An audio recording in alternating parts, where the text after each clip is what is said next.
Vous écoutez Gaspard Navigue.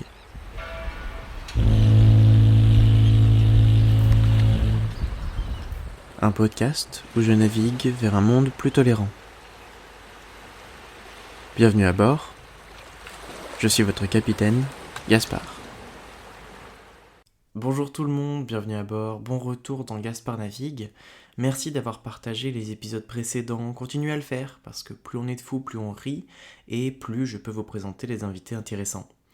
J'espère que vous allez bien. Cette semaine, c'est la deuxième et dernière partie de ma discussion avec Geoffrey. Je suis impatient de continuer la discussion sur les réseaux sociaux, alors rejoignez-moi partout, hashtag GaspardNavigue.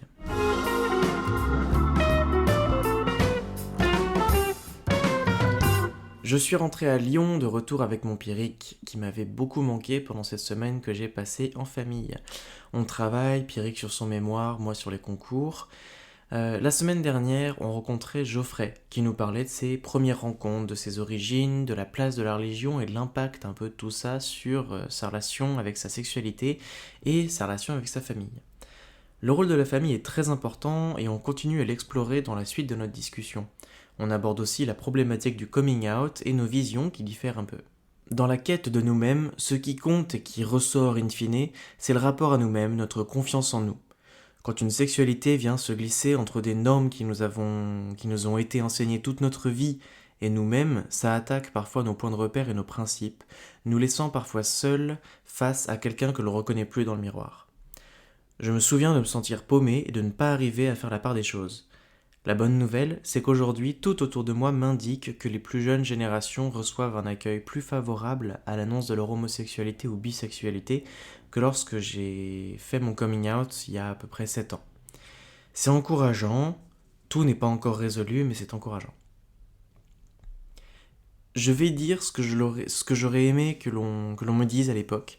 Il n'y a pas de coming out réussi, ou de coming out raté d'ailleurs. Un coming out, c'est un mal nécessaire dans certains cas, mais c'est le point culminant d'une réflexion interne. Parfois ça t'échappe, parfois tu le planifies pendant des semaines. Ce qui importe et qui importe plus que tout, c'est de le faire quand on se sent prêt. Alors faut pas se tromper non plus, il n'y a jamais un moment, il n'y a jamais un matin où on se réveille et on se dit ah ça y est je suis prêt. Mais il y a un moment où on sent qu'on est un petit peu plus à l'aise avec nous-mêmes, que c'est en train de nous empêcher d'être dans le placard. Et ce moment-là, ça a été en tout cas le cas pour moi, c'est le moment où je me suis dit, il faut que je me sente capable de dire, bon, ça peut être, je suis lesbienne, bisexuelle, gay, capable de se le dire à soi-même et de formuler ces mots. Avoir des amis qui t'aident, c'est crucial, c'est même vital. Et je t'encourage à en parler à des amis proches, à ton rythme, parce que ces amis te sauveront la vie juste en t'écoutant.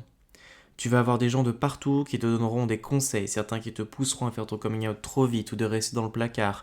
Même moi ici, là, je suis en train de te donner des conseils maintenant que j'ai passé le pas, mais ne te sens pas forcé. Écoute-toi, et quand tu es prêt, tu en parleras. Et si ça se cesse sans que tu sois prêt, ça ne changera rien à la personne que tu es. Tu peux tout surmonter. Ta sexualité n'est qu'une facette de ta personnalité et de qui tu es.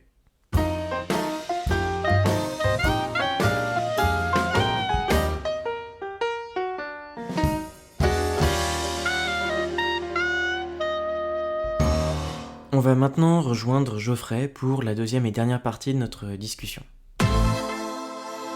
Du coup, je te l'ai pas demandé au début du podcast, mais t'as quel âge du coup? J'ai 27 ans. En fait, je me disais, la raison pour laquelle je t'ai demandé en fait de participer, c'est que je pense que tu as une situation qui moi m'est totalement inconnue. Tu veux, enfin, j'ai un parcours qui est complètement différent du tien, dans le sens où Ouais. j'ai commencé à me poser des questions quand j'avais 13 ans.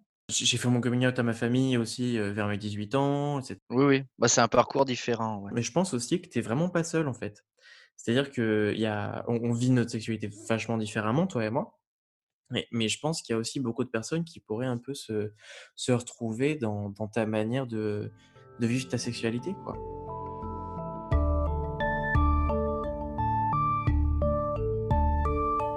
Comment est-ce que toi, tu as évolué depuis tes 18 ans par rapport à maintenant? Et ben, alors, au tout début, c'était: «Non, mais ça doit pas être de l'amour, ça doit être, c'est juste parce que c'est un très bon pote, j'ai un bon feeling», tu vois? Et plus ça allait, plus tu disais: «Mmh, ouais, c'est peut-être pas normal, mais on va le cacher», tu Mmh. vois? Au début, c'était caché parce que, bah, j'étais encore chez mes parents. Enfin, c'était encore mes parents qui s'occupaient de moi parce que j'étais en études et j'avais peur de si je disais à mes parents: «Hey! Je suis avec un gars!» Ouais. Bah, qu'ils te disent, «Très bien et ben, débrouille-toi tout seul, on te coupe les vivres, quoi» et j'avais pas envie, heu, alors c'est peut-être de la lâcheté, je sais pas, mais j'avais pas envie que ça Non. m'arrive à moi, tu vois? J'avais pas envie, d'arrêter mes études, d'arrêter d'avoir, on va dire, mon petit bonheur, quoi. Le fait de Oui, pouvoir enfin, faire ce que j'aime, je des pense choses que comme ça, tu vois? c'est au-delà de ça. Je pense que je pense pas que ça a été lâche du tout parce qu'on on a tous un parcours spécifique qui est le nôtre et et déjà arriver à un moment à se regarder dans le miroir et se dire, «Je suis pas comme les autres», que ce soit une sexualité ou quoi que ce soit, hein, mais juste arriver à se Mmh. regarder dans le miroir et dire: «Je suis pas comme les autres», c'est déjà faire preuve de courage et que tu n'aies pas voulu le dire à tes parents à ce moment-là, il y a pas de souci. Dans l'idée, je pense que c'est normal, en fait. On a tous notre chemin, on a tous notre parcours. Mmh. C'est que tu aies voulu attendre d'être indépendant financièrement, il y a plein qui font ce choix-là ou qui font juste comme ça et je pense pas que ce soit une preuve de lâcheté. Je pense que c'est juste comme ça que ça a fonctionné, te tu as été rationnel, je pense. Oui. Ouais, Voilà. ouais. Moi, j'ai eu de la chance ou je sais pas, peut-être de l'inconscience, je sais pas, je l'ai fait quand j'avais 18 ans. Au début, ça s'est pas bien passé, c'était un peu compliqué, mais finalement, bon, j'ai des parents assez tolérants et ça Mmh. s'est tassé avec le temps, mais il y en a plein qui ont pas cette chance donc et je pense vraiment pas que ce soit, je pense vraiment pas que tu puisses dire que c'était lâche de ta part. Je pense que ce Ouais, serait faux de le ouais. dire.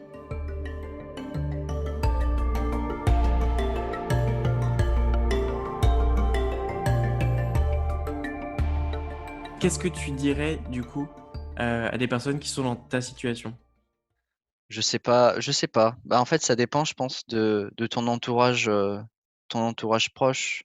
Je veux dire, par là, c'est la famille, tu vois? La famille, bah, tu as qu'une et c'est dommage que ça mette des tensions, si ça se passe comme ça. Mais après, il faut quand même, je pense, l'assumer si ça arrive. Bon, après, si c'est, pour le moment, moi, je le dis pas parce que, bah, j'ai personne à partager ma vie, tu vois? Pour le mo actuellement, j'ai personne donc je vois pas la nécessité de le dire. Mais si Mmh. ton bonheur c'est d'être avec quelqu'un, de vivre avec lui, de peut-être avoir des enfants, j'en sais rien, on s'envole, hein.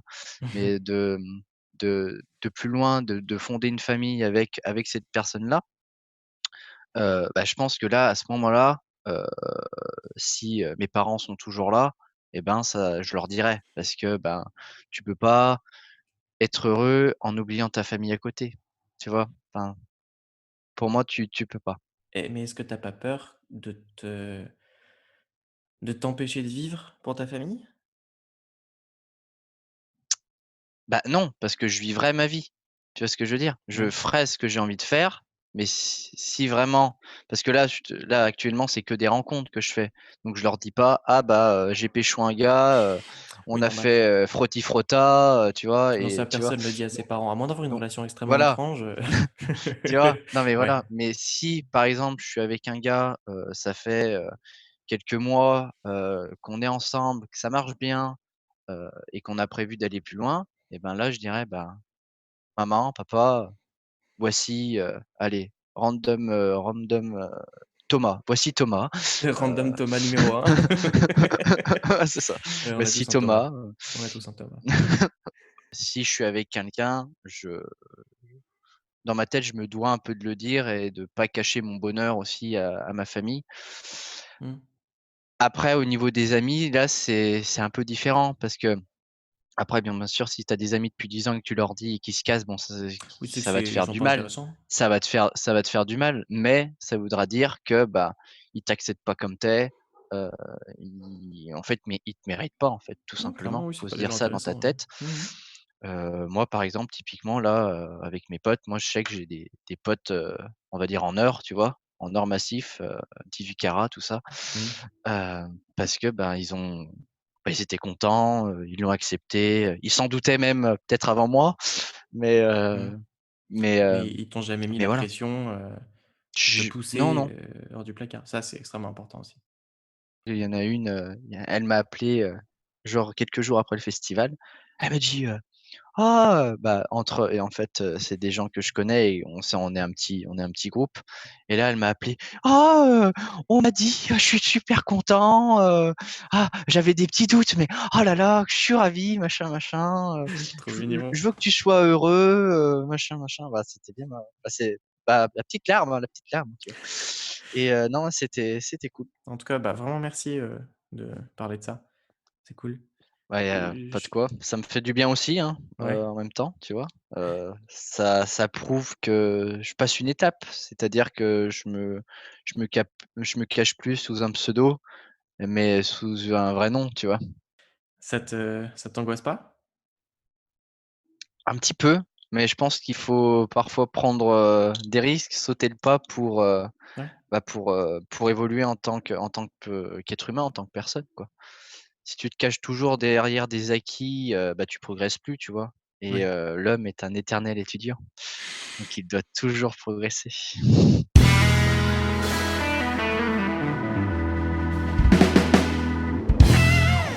Merci d'avoir écouté. À titre indicatif, je souhaite vous indiquer qu'il existe beaucoup d'associations LGBT qui peuvent vous aider si vous êtes dans une situation compliquée ou si vous sentez que vous avez besoin d'être aidé. Cherchez le centre LGBT le plus proche de vous ou les associations locales capables de vous aider. Vous n'êtes pas seul. Si vous avez aimé cet épisode, n'hésitez pas à vous abonner et laisser un commentaire sur Apple Podcast. Rejoignez-moi sur les réseaux sociaux, Gaspard navigue partout. Si vous souhaitez me soutenir encore plus loin, le lien de mon Ko-fi est disponible dans la description de l'épisode.